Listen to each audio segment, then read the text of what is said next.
Incoming bracket!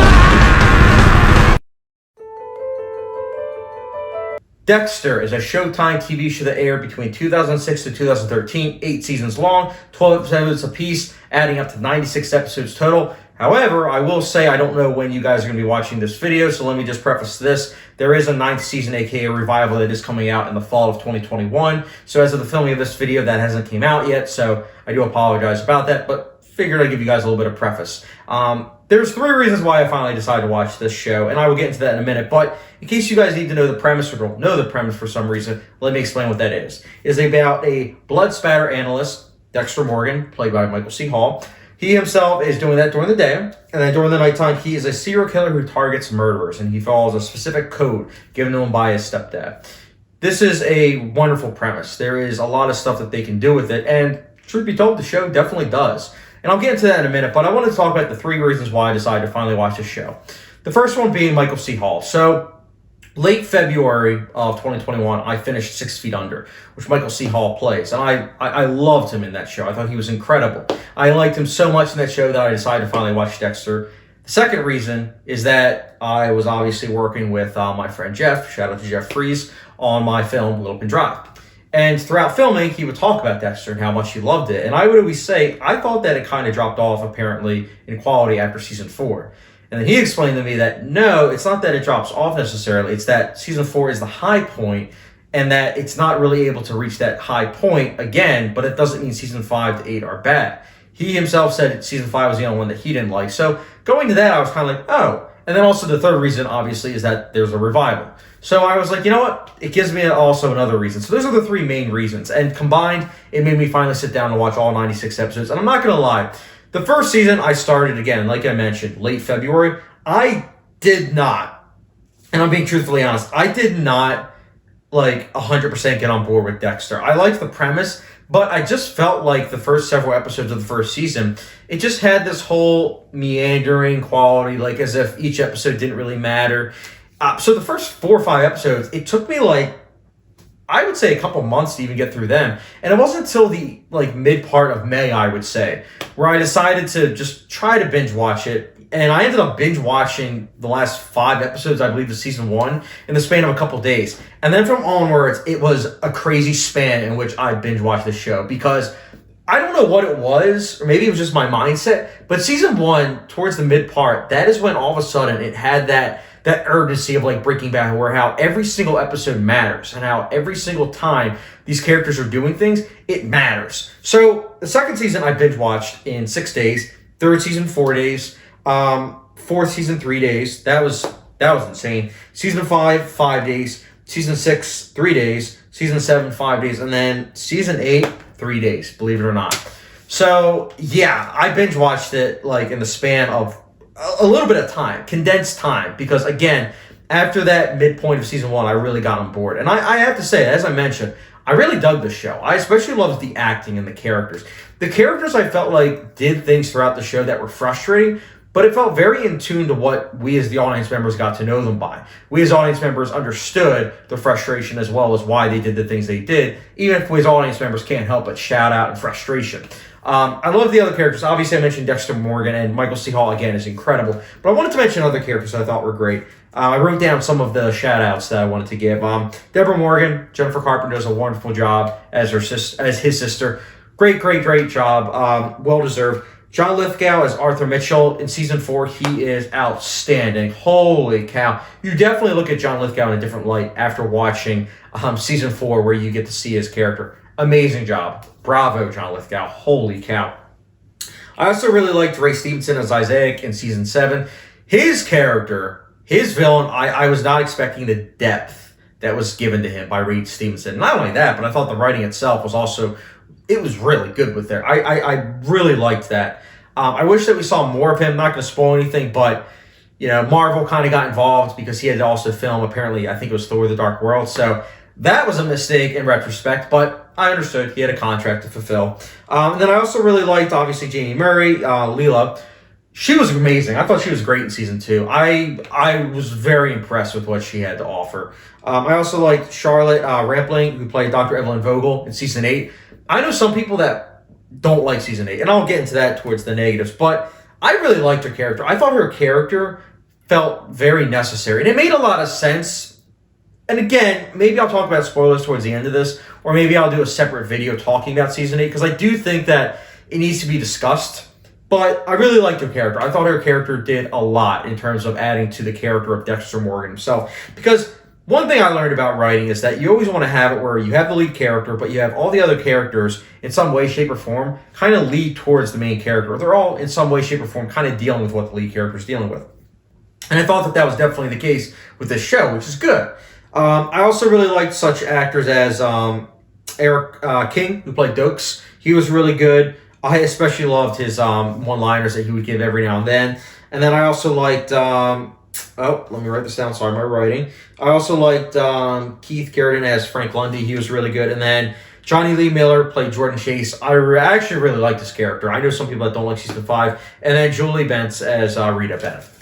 These are all characters that were standouts for myself personally. Again, there's a lot of other characters that I did like, but I wanted to give shout-outs to them because I thought that they were great. The other thing I wanted to talk about is the score.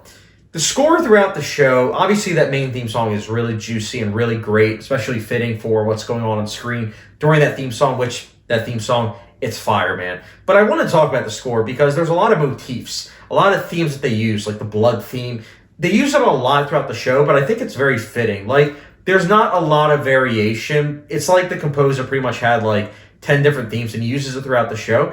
But I have to say, it does work every single time that it's used. So it didn't distract me.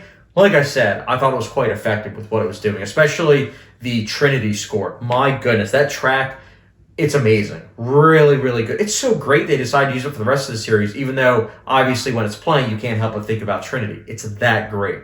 I also really like the cinematography, especially as it progressed. Honestly, I think that the nighttime footage is especially amazing. I really liked the usage of light. It really gave me that feeling of being in Florida, especially Miami. I loved it. The colors, the neon lights, really effective usage of it, honestly. Especially, I would say it's like season 4, 7, 8 might have my favorite cinematography. I do think it's like season 1. I do think it kind of has this like artificial light to it, but I really liked the later seasons especially. I thought that it was really good usage of Miami. The other thing I wanted to mention is the storytelling. I really liked the storytelling. I think that although it is a bit repetitive, and that is a negative for me, a little bit. It's not a whole negative for me. It's one of those things where I feel mixed about per se. But I think that it's fitting because it really just showcases how, this character Dexter Morgan, he constantly is in fear of being caught, but at the same time, he has these urges that he has to fulfill. He has to. It is pretty much who he is as a person. But also that he himself has a lot of other things, too, that he has to deal with. And I thought that was really cool, too. They added a lot of mix to the feel. So the formula didn't really feel stale to me at all. In fact, that's why I was able to binge watch the show so fast, because I never really felt like it was stale. I felt like sometimes it did meander a bit, but that's only a bit. Because of the long run of things, I was satisfied. I really liked also how it didn't go the route that many people wanted it to go by the end. I thought that was something that really worked in my favor because I know that this came out around the same time as Breaking Bad, and I felt like if they went the route that many people wanted it to, I think that just would have been way too similar to Breaking Bad for my liking. So I'm glad that the ending itself, it did its own thing. And I gotta say right off the bat, I went into the ending thinking I wasn't going to like it. Like, I was waiting to not like the show, but I never did. Don't get me wrong. I believe it's like season 3 and season 5, 6, I think are the weak points. But season 1, 2, 4 is the best in my opinion. And then you have season 7 and 8. I don't hate those seasons. I actually really like them. And even the other seasons I mentioned, 3 and 5 and 6, I still found enjoyment. But I think that 5 and 6 kind of, they have this issue where season 5, the very end, they do something with a character that they end up doing anyways at the end of season 6. So it kind of, in retrospect, makes season 5 almost a bit pointless besides the aftermath of what happened in season 4. So I can still say that I like season 5, but I just liked overall what they did with the ending. I thought that there was a couple things that I wasn't a big fan of, but overall I was satisfied by this show. Am I looking forward to a 9th season? Yeah, I am. I am nervous, though. I am hesitant to say I'm fully on board because I am nervous that they're going to pander to the audience. I think that they might do fan service and that it might not feel natural. I'm hoping I'm wrong. I'm hoping it's going to be kind of like Twin Peaks where, they did a revival, all these years later and it wasn't fan servicey. But I don't know. We don't know yet, obviously. But I want to talk about negatives now. Because I did talk a lot about positives, obviously, storytelling, characters. Oh, I also forgot to mention the pacing. Very well-paced show. Again, it's addictive. It's like you watch a couple minutes, you have to finish the episode to see what happens.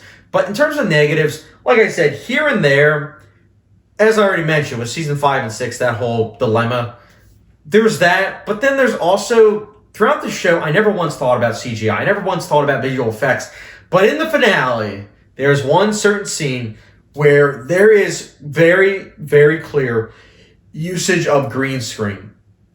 And it was not effective in the slightest. In fact, it really took me out of the scene. And the scene itself also, with what the character does, it just was implausible. I would have been able to buy it, but what happened was there was then a couple minutes after that of the finale where it cut to black, and then a couple minutes later, it kept on going. Now, those couple minutes that kept on going, I liked, but you'll know when what I'm talking about if you've seen the show, how when it cuts to black at the finale, they could have ended it there. So it's like it wanted to do two different things, and I liked both things, but I think that they just shouldn't have had the character do what he did. He should have gone a different way. I'm trying not to spoil anything, but I was frustrated by that. Like I said, there's also sometimes a bit of a repetitive quality to it at times, but consistently there's great filmmaking. Again, you have great cinematography, you have a great score throughout the show. It really does know how to utilize the characters. You care about the story, as I mentioned, and then obviously the pacing. It's so well paced. The tone is consistent. There are funny moments here and there, but it's always on point in terms of being a dark series that is, by the way, dealing with a lot of interesting themes and messages. I mean, this is a show that is trying to essentially get you as viewers to care about a serial killer. That in itself is not an easy thing to do. But on top of that, it's peeling back layers on, is he a psychopath? Is he truly a psychopath? Or is he a sociopath? Or is he both? These are questions that the show asks, and I think that it also, just more to the point, asks if he can be human. And that in itself is something that, especially towards the end, it focuses on heavily, and I really dug it. This is a very somber series towards the end, and I think that it really worked from my point of view, at least.